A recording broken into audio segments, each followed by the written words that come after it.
ఆకాశమందు ఆసీనుడైన వాడా, నీ తట్టు నా కన్నులెత్తుచున్నాను, కొండల తట్టు నా కన్నులెత్తుచున్నాను. ఇక్కడేమంటున్నాడు?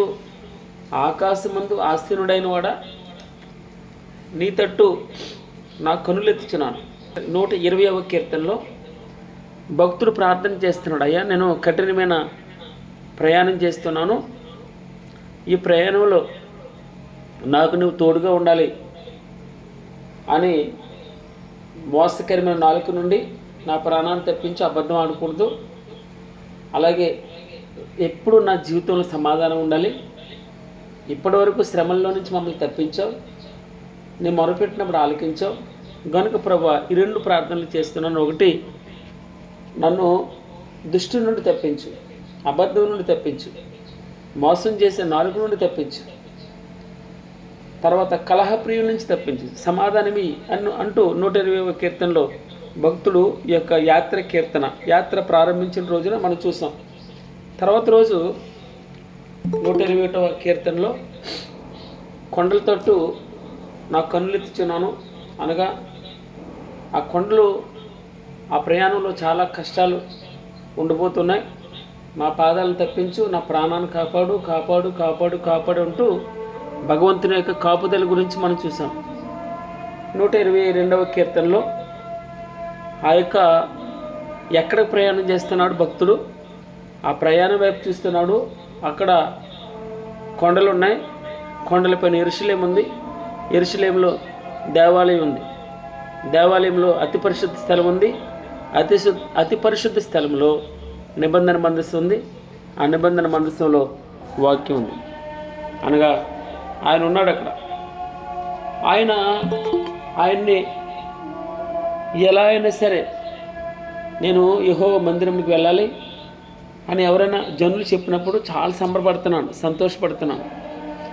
నాకు నిన్న మనం చూసాం, నీ పట్ల ఎక్కువ మక్కువ ఉందయా, మక్కువ ఇష్టం ఉంది, నువ్వు తప్ప నాకు వేరే హోప్ లేదు, స్కోప్ లేదు, కనుక నా చూపంతా నీ మీదే, నా చూపులు నీ మీద అంటూ నేను మనం చూసాం.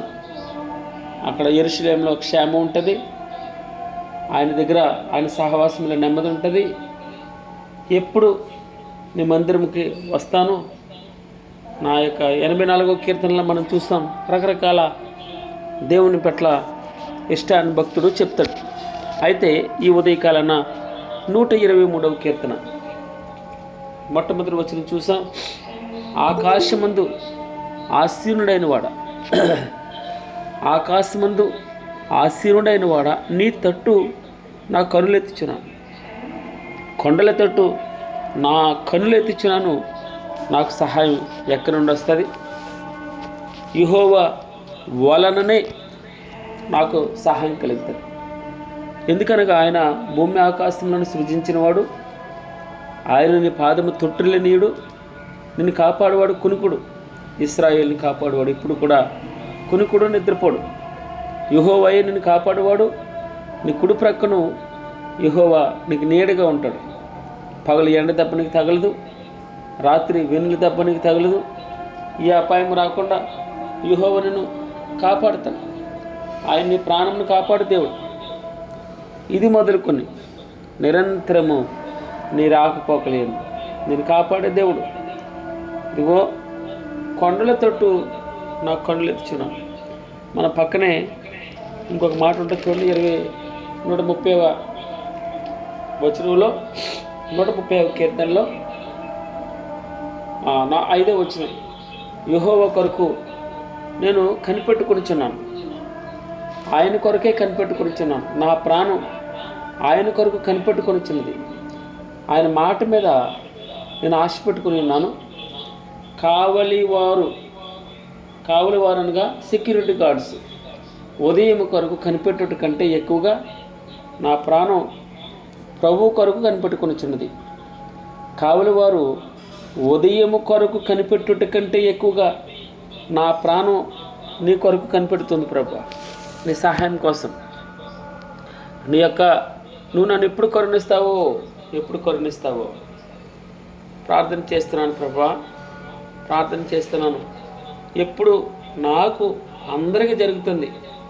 నాకు ఫోన్ చేసి చెప్తారు, అయ్యా మీరు ప్రార్థన చేశారు, నా అల్లుడు డ్యూటీకి వెళ్తున్నాడు, త్రాగుడు మానాడు అని నాకు ఒక తల్లిగారు చెప్తే నాకు చాలా సంతోషం అనిపించింది. అయితే ఒక తల్లిగారు వారి కూతురు వచ్చి, అయ్యా మా తల్లి ఆసుపత్రిలో ఉంది, చావు బతుకుల్లో ఉంది, మాట అమంతి లేకుండా పడుంది, ప్రార్థన చేయండి అయ్యా అన్నది. అంటే నేను దేవుని మహిమ కొరకు చెప్తున్నాను సుమా. అయితే విచిత్రంగా ఆమె 4 రోజుల తర్వాత ఆమె ఇంటికి డిశ్చార్జ్ అయ్యి వచ్చింది. వారు కృతజ్ఞతగా చూస్తూ ఉంటారు నేను వెళ్తూ ఉన్నప్పుడు. అయితే నేనేమన్నానంటే, ఇలాగన అనేకులకి వారి కార్యాలు జరగడం మేము చూస్తూ ఉంటే నేను కూడా ప్రార్థన చేస్తాను, ప్రభువా నాకెప్పుడు జరుగుతుంది తండ్రి, నాకెప్పుడు చేస్తావు అని నేను డైరెక్ట్గా అడుగుతాను, మీరేమని అనుకోండి. అయితే భగవంతుడు ఏం చెప్తాడంటే, అపోస్తలుడైన పౌలు గారు ముమ్మారు ప్రార్థన చేస్తాడు. ఆయన నడికట్లు అనగా కర్చీఫులు పట్టుకుంటే, ఆయన కర్చీఫులు ఆయన బట్టలు ముట్టుకుంటే స్వస్థత పడ్డారు. అపోస్తలులు వారు నడిచి వెళ్తూ ఉంటే వారు నీడపడి శవాలు లేచినాయండి. కానీ వారి జీవితంలో అపోస్తలుడైన పౌలు గారు అంటాడు, నేను నా శరీరంలో ఒక ముళ్ళు ఉంది, బాధ ఉంది, కష్టం ఉంది, ఇబ్బంది కొరకు ముమ్మారు ప్రార్థన చేశాను, నా కృప నీకు చాలును అంటాడు ప్రభువా. నా కృప నీకు చాలంటే ఆయన ఉంటే చాలు. అది ఆయన, నేను నీతో ఉంటాను, అదే ఆరోగ్యం, నేను నీతో ఉంటాను, అదే ఆశీర్వాదం, నేను నీతో ఉంటాను, అదే సంతోషం, అదే సమాధానం. మనం 141వ కీర్తనలో చూస్తాం, 8వ వచనం, యెహోవా నా ప్రభువా నా కన్నులు నీ తట్టు చూచుచున్నవి. మన కన్నులు ఆయన తట్టు చూడాలి. 25వ కీర్తన 15వ వచనంలో, నా కన్ను దృష్టి ఎల్లప్పుడూ యెహోవా వైపునకే తిరిగి ఉన్నది. మనం ఆయన వైపు చూస్తే భరోసా మనకి, ఆయన వైపు చూడాలి మనం. ఉదయకాలన తెల్లవారుజామున ప్రభువారు ఆయన వెళ్ళలేదు, ఆ శిష్యులు కూడా దూరంలో ఉన్నారు. వారు అలల చేత కొట్టబడుతూ ఉన్నారు, తుఫాను చేత కొట్టబడుతూ ఉన్నారు, భయంకరమైన తుఫాను, చచ్చిపోతామేమో అన్నంతగా. అయితే ఆ సమయంలో ప్రభు తను నమ్ముకున్నటువంటి వారిని మధ్యలో విడిచిపెట్టడం. సముద్రంలో నీళ్ళలో మునిగిపోవాలి, నీళ్లు ముంచేస్తాయి. ఏ సమస్య అయితే మనల్ని ముంచేస్తుందో ఆ సమస్య నుండి మనల్ని గొట్టెక్కించడానికి ఆ సమస్య మీద నడిచొస్తాడు ప్రభు. ప్రభు ఏ సముద్రం అయితే వీరిని భయపెడుతుందో, ఏ అలలైతే భయపెడుతున్నాయో, ఏ తుఫాను అయితే భయపెడుతుందో, ఆ తుఫాను మధ్యలో నుంచి, అలల మధ్యలో నుంచి, ఆ సముద్రం మీద ఏదైతే ముంచేయాలని ప్రయత్నం చేస్తుందో శిష్యుల్ని, ఆ సముద్రం మీద ప్రభువారు, ఆ సమస్య మీద ప్రభువారు నడిచి వస్తున్నాడు. వీరు అన్నారు, ప్రభువా నువ్వు నిజంగా దేవుడు అయితే, నీవే అయితే నువ్వు నడుస్తున్నావే, నీళ్ళని నడిపించు అన్నాడు. రా అన్నాడు ప్రభువారు. విచిత్రం, మన జీవితాల్లో మన సమస్యను చూడనంత వరకు, పరిస్థితులను చూడనంత వరకు మన ప్రభువుని చూస్తూ ఉంటే తప్పకుండా మనం అదే సమస్య మీద మనం నడుస్తాం. ఏదైతే ముంచేస్తుందని భయపడుతున్నాడో అదే సాక్ష్యం ఇస్తుంది. ఆ నీళ్ళ మీద నడుస్తున్నాడు. ఎప్పటి వరకు? ఆ సమస్యను చూడనంత వరకు, ఆ పరిస్థితులను చూడనంత వరకు, కష్టాన్ని చూడనంత వరకు, ఇబ్బందులు, ఇరుకులు, అన్నిటిని. అందుకే చింతించొద్దు. మీరు చింతించి ఒక మూరడు ఎక్కువ చేసుకోలేరు. మీ చింత యావత్తు నా మీద వెయ్యండి అన్నాడు భగవంతుడు. ఆకాశమందు ఆసీనుడైనవాడా నీ తట్టు నా కనులెత్తుచున్నాను. మనం ఆయన వైపు మన కన్నులెత్తాలి, ఆయన్నే చూడాలి. ఆయన్నే చూస్తున్నంతసేపు పేతురు నడిచాడు. ఏదైతే ముంచేస్తుందని భయపట్టిందో ఆ భయపెట్టిన సముద్రం మీద ధైర్యంగా నడుస్తూ ఉన్నాడు, ప్రభువుని చూస్తున్నంతసేపు. అక్కడ వ్రాయబడి ఉంది, అలల్ని చూశాడట, పొంగుని చూశాడట, ఆ తుఫానుని చూశాడు. ఏమవుతుంది? వెంటనే భయం వచ్చింది. భయం వస్తే ఏం చేస్తుంది? మునిగిపోతున్నాడు. అప్పుడు మరలా ప్రభువుని కేక వేస్తున్నాడు, ప్రభువా నశించిపోతున్నాడు, రక్షించాడు అన్నాడు. అల్పవిశ్వాసి ఎందుకు సందేహించితివి? నీ జీవితాల్లో మనం ఆయన దగ్గర నేర్చుకోవాల్సింది. ఈ రోజున ఈ ఉదయకాలన నా కన్నుల ప్రభువా నీ తొట్టే ఎత్తుతున్నాను. నాకు అపనమ్మిక లేకుండా చెయ్యి, అవిశ్వాసం లేకుండా చెయ్యి. నాకు తెలుసు ప్రభువా ప్రార్థన చేస్తే ప్రతిఫలం వస్తుందని.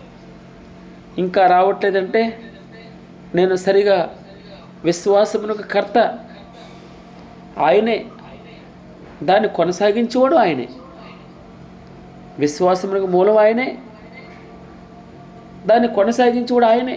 మనం చేయవలసింది ఆయన మీద ఫోకస్ పెట్టాలి, ఆయన్నే చూడాలి, యేసునే చూడాలి. యేసుక్రీస్తు వారి మీద నా దృష్టి ఉండాలి. ఒక రోజున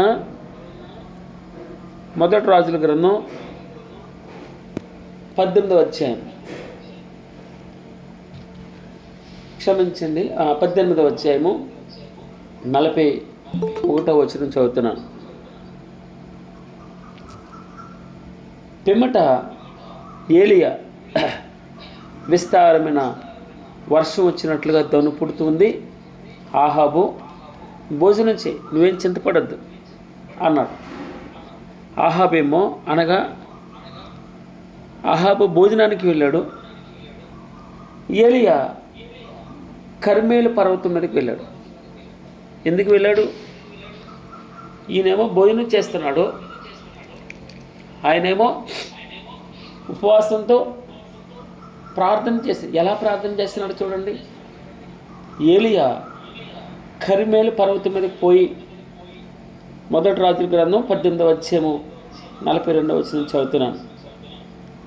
నేల మీద పడి మోకాళ్ళ మధ్య ఉంచుకున్నాను. మోకాళ్ళ మధ్యలోకి వెళ్ళిందంటే ఎంత బెండయ్యాడో చూడండి. ఆ ప్రార్థన ఎలాంటి ప్రార్థన ఆలోచన చేయండి. ఏమన్నాడమ్మా?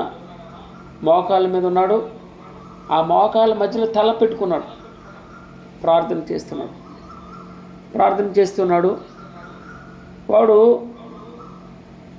ఎక్కడున్నావు అన్నాడు. వచ్చాడు, వెళ్ళి ఆ సముద్రం వైపు చూసిరా, మేఘాలు ఏమైనా కనపడుతున్నాయేమో అన్నాడు. వాడు వచ్చాడు, అయ్యా ఏం కనబట్టలేదు అన్నాడు. ఏలియా మరలా ప్రార్థన చేయడం మొదలుపెట్టాడు. మరలా ఆ దాసుని రెండోసారి పిలిచాడు. ఏమైనా కనబడుతుందా? అయ్యా ఏం కనబట్టలేదు. సరే మరలా ప్రార్థన చేయడం మొదలుపెట్టాడు. 3, 4, 5, 6 సార్లు ప్రార్థన చేశాడు.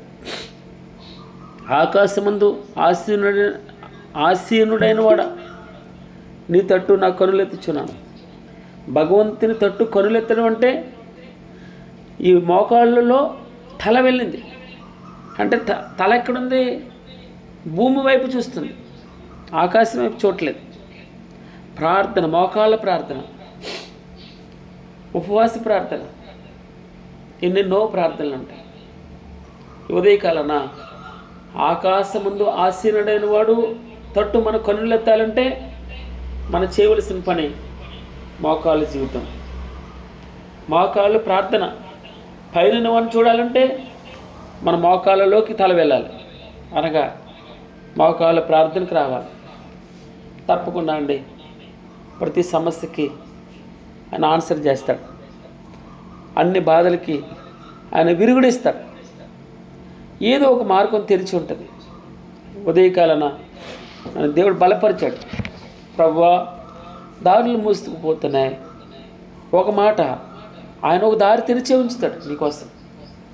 మన మనుషులం కదమ్మా, మనం తప్పకుండా నిరుత్సాహం ఉంటుంది. ఇతరులకు మాట ఇస్తాం, మాట నెరవేర్చడానికి మనం జీవితాల్లో కొన్నిసార్లు మాట పోకూడదు అని ఆలోచన చేస్తాం. అయ్యో, ఈ సమయం పోతే కష్టం. ఈ బాధల్లో, ఇరుకుల్లో, ఇబ్బందుల్లో ఆయన మన జీవితాల్లో కార్యం చేస్తాడు. మన కనులు కిందకి ఉన్నప్పుడు శంకర్ ప్రార్థన చేస్తాడు. ఆకాశం వైపు కనులెత్తుటకు కూడా ధైర్యం చాలట్లేదు. ఆకాశం ముందు భక్తుడు అంటాడు, ఆకాశం ముందు ఆసీనుడైన వాడా, నీ తట్టు నా కనులెత్తుచున్నాను, నీ వైపే, నా మనసంతా నీ మీదే ఉంది. నాయన, ఈ బాధల నుంచి గట్టెక్కించేవాడు నీవు.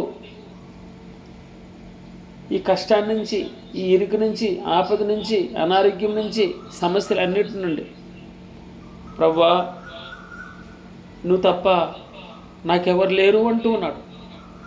ప్రార్థన చేస్తూ ఉన్నాడు. 1, 2, 3, 4, 5, 6 సార్లు, 7 సార్లు, 6 సార్లు పంపించాడు దాసుని. చూసిరావయ్యా, ఏమన్నా మేఘం ఏమైనా కనబడుతుందేమో, సముద్రం మీదకి వెళ్ళు అన్నాడు. తర్వాత 7వ మరి పిలిచాడు. 44వ వచనం, మొదటి రాజుల గ్రంథం 18వ అధ్యాయము 44వ వచనం. 7వ మారు అతడు చూచి, అయ్యగారు, మనిషి చెయ్యి ఎంత చిన్న మేఘం సముద్రం నుండి పైకి ఎక్కుచున్నది అన్నాడు. అప్పుడు ఏలియా బయటకు వచ్చి, నీవు అహాబు దగ్గరికి వెళ్ళి, నీవు వెళ్లకుండా వర్షం నిన్ను అడ్డగిస్తానేమో, నీ రథాన్ని సిద్ధపరచుకో, త్వరగా వెళ్ళిపో. దేవునామమునకు మహిమ కలుగునుగాక. మనిషి చెయ్యి ఎంత, మన చెయ్యి ఎంత ఉంటుందమ్మా, అంత మేఘం ఎలా కనపడ్డది ఆ దాసునికి? మనిషి చెయ్యి ఎంత చిన్న మేఘం సముద్రం నుండి పైకి వస్తూ ఉంది అన్నాడు ఏలియా. అహాబుతో చెప్పు, త్వరగా ఇంటికి వెళ్ళిపోమను, వర్షం అడ్డగిస్తుంది, మరలా మామూలు వర్షం రాదు. అది దేవుని యొక్క మహత్యం. అంతలో 45వ వచనం చూడండి. అంతలో ఆకాశం మేఘములతోను గాలివానతోను కారు కమ్మెను, ఆ పైన వాన కురిసెను. గనుక అహాబు రథమెక్కి ఇజ్రాయేలునకు వెళ్ళిపోయాడు. యెహోవా హస్తము ఏలియాను బలపరచుగా, అతడు నడుము బిగించుకుని అహాబు కంటే ముందుగా పరిగెత్తుకుని పోయి ఇజ్రాయేలు గుమ్మమున అద్దెకు వచ్చిన. స్తోత్రం ప్రభు. ఉదయకాలన మన జీవితాల్లో కూడా ఆయన వైపు చూస్తున్నంతసేపు మనం అదే సమస్య మీద నడవగలం, ఆ సమస్యను తొక్కిపెట్టగలం. అదే మనల్ని దారిస్తుంది. ఆ సమస్య మనకి దారి చూపుతుంది. ఈ రోజున ఏలియా మోకాళ్ళు ప్రార్థన చేస్తున్నాడు. తల మోకాళ్ళ మధ్యలోకి పెట్టుకున్నాడు. ప్రార్థన చేస్తూ ఉన్నాడు.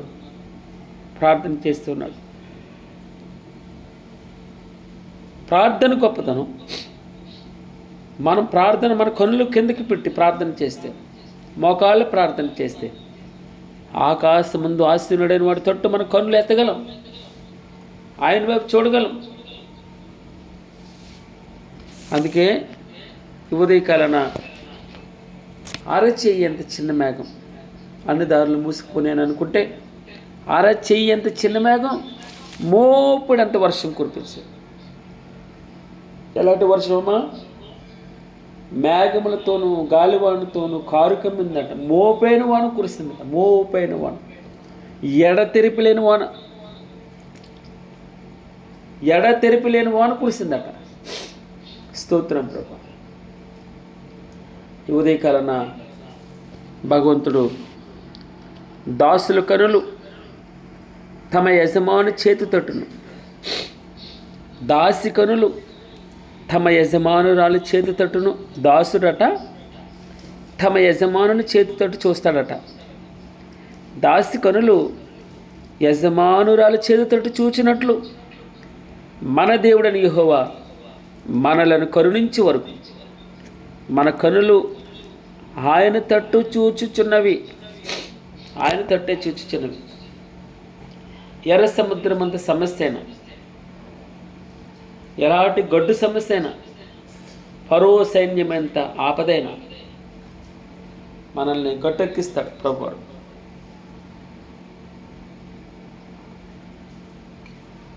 ఒక రోజున యాకోబు తను మామ దగ్గర నుంచి వెళ్తున్నాడు. అన్నాడు ఒక రోజున 32వ అధ్యాయంలో మాటలుంటాయి. 10వ వచనంలో నా చేతికర్రతో మాత్రమే యోర్దాను దాటాను, ఇప్పుడు 2 గుంపులయ్యాను. అయితే ప్రభువా, నా సహోదరుడు నా మీద కక్ష కట్టాడు కదా, నా సహోదరుని చేతిలో నుండి నన్ను తప్పించు అన్నాడు. సరే, యబ్బోకు రేవు దగ్గరికి వచ్చాడు. వారిని ఆ రేవు దాటించి ఆ యబ్బోకు రేవు దగ్గర ఒక్కడే మిగిలిపోయాడు. ప్రార్థన చేస్తున్నాడు. ప్రభువా, ఒక నరునితో దెబ్బలాడినట్టు భగవంతునితో దెబ్బలాడుతున్నాడు అన్నాడు. 30వ వచనంలో, క్షమించండి, 26వ వచనంలో, ఆదికాండం 32:26లో, నీవు నన్ను ఆశీర్వదించితేనే కానీ నిన్ను పోనీయును అన్నాడు. విడిచిపెట్టను అనగా మనం ఆయన తట్టు కనులెత్తడం అనగా ఆయన మనం మనతో ఉంచుకోవడం. ఆశీర్వాదం అంటే ఏంటో తెలుసమ్మా? ఆయన మనతో ఉండడం, మన ముందు ఉండడం, ఆవరించి ఉండడం, మన బిడ్డలతో ఆయన ఉంటే చాలండి. అది భక్తి నీకు కోరిక.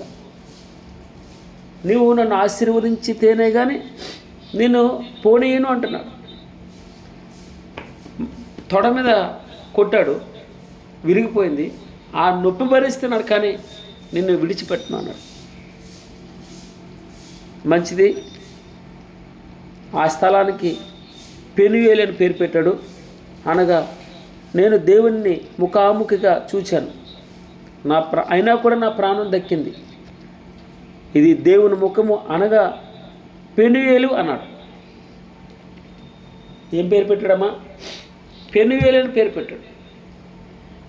ఆయన ఉంటే చాలు అనుకున్నాడు యాకోబు. చూడండి, ఆయన ఉంటే ఎలా మారిపోతాయి పరిస్థితులు. ముందరేమో ఒక దాసిని పెట్టాడు, వారి పిల్లల్ని, తర్వాత రాహేలు దాసి, తర్వాత వారి పిల్లల్ని, లేయాను వారి పిల్లలు, తర్వాత లాస్ట్లో రాహేలు తాను ఇష్టంగా ప్రేమించిన యేసేపుని పెట్టాడు. తాను ముందర నడుస్తున్నాడు, ఆయన వెనకాల నడవట్లేదు. వీళ్ళందరూ నడిచి, ఒకవేళ యేసేపు వస్తే, క్షమించండి, ఏసావు వస్తే అందరిని చెప్పేసిన తర్వాత నన్ను చంపాలనుకోలేదు. నేను ముందర చావాలి.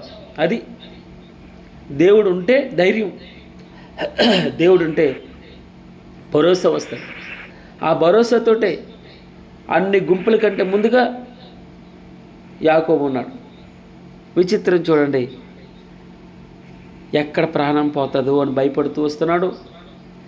ఏసావు పరుగునొచ్చి మేడ మీద పడి ముద్దు పెట్టుకుంటాడు. ఎంత అద్భుతం చూడండి. వారు ఇతనేమనుకున్నాడు, నేను చచ్చిపోతానేమో, మామూలుగా ఏసావు నన్ను విడిచిపట్టడు, అంతగా మోసం చేశాను, నా మీద కోపం ఉంది అనుకుంటూ ఉన్నాడు.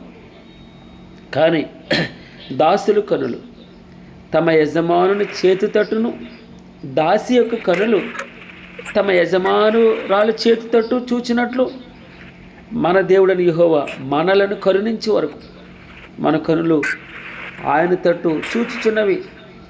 ఆయన తట్టు చూచు. నేను బాధల్లో ఉన్నాను, ఇప్పుడు కష్టంలో ఉన్నాను, నువ్వు నన్ను చూస్తే చాలు నాయన. ఉదయాన్నే వారు వచ్చి పని చేస్తారు, ఇంట్లో అంట్లు తోముతారు, బట్టలు ఉతుకుతారు, ఇంటి ముందు కల్లాపేస్తారు, ఇంకా ఇల్లంతా ఊడిస్తారు, చిందరవందరకున్న వస్తువులు అన్నీ చక్క పెడతారు, అవసరమైతే భోజనం వండుతారు, టిఫిన్ చేస్తారు, అన్నీ చేసి వారి ఇంటికి వెళ్తూ ఉంటుంది దాసి. అప్పుడు అమ్మగారు వెళ్తున్నాను అంటది. సరే వెళ్ళి రావే అంటది లోపల నుంచి. మరలా పిలుస్తుంది, అమ్మగారండి వెళ్తున్నాను అంటది.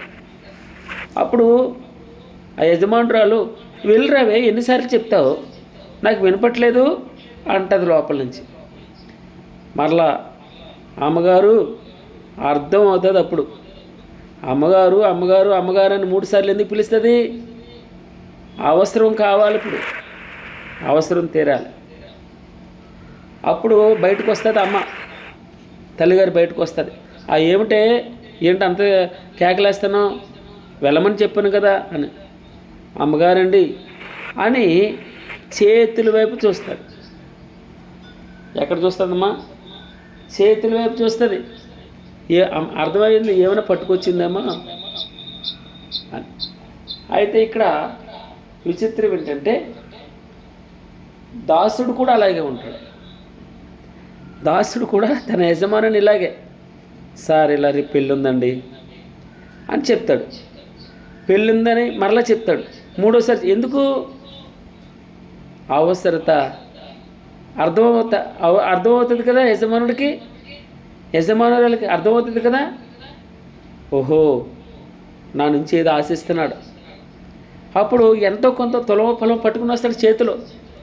ఆ చేతుల వైపు చూస్తుంది. చేతులు గుప్పుడు పట్టుకున్నాడా, డబ్బులేని ఉన్నాయా చేతిలో, ఏమైనా వస్తువులేని పట్టుకొచ్చారా నాకు ఇవ్వడానికి అని. దాసుడు ఏ విధంగా చూస్తాడో మన దేవుడైన యెహోవా మనలను కరుణించే వరకు మన కన్నులు ఆయన తట్టు చూచుచున్నవి. చాలా మట్టుకి నాకు ఫోన్ చేస్తూ ఉంటారు ఏదైనా ఉద్యోగం కావాలన్నప్పుడు. సరే చూస్తాను అంటే వారు కంటిన్యూగా చేస్తూనే ఉంటారు. ఎందుకు? కరుణ. మనం కూడా భగవంతుని దగ్గర ఒకసారి అడిగాం, 2 సార్లు అడిగాం, 3 సార్లు అడిగాం, నీవు నన్ను ఆశీర్వదించితే తప్ప నేను విడిచిపోలేను. అందుకే ఒక అన్యాయస్తుడైనటువంటి న్యాయాధిపతి ఒక విధవరాలు గురించి భగవంతుని దగ్గర మనం ఏ విధంగా ప్రార్థన చేయాలి, ఏ విధంగా అడగాలో యేసుప్రభువు వారు నేర్పిస్తాడు.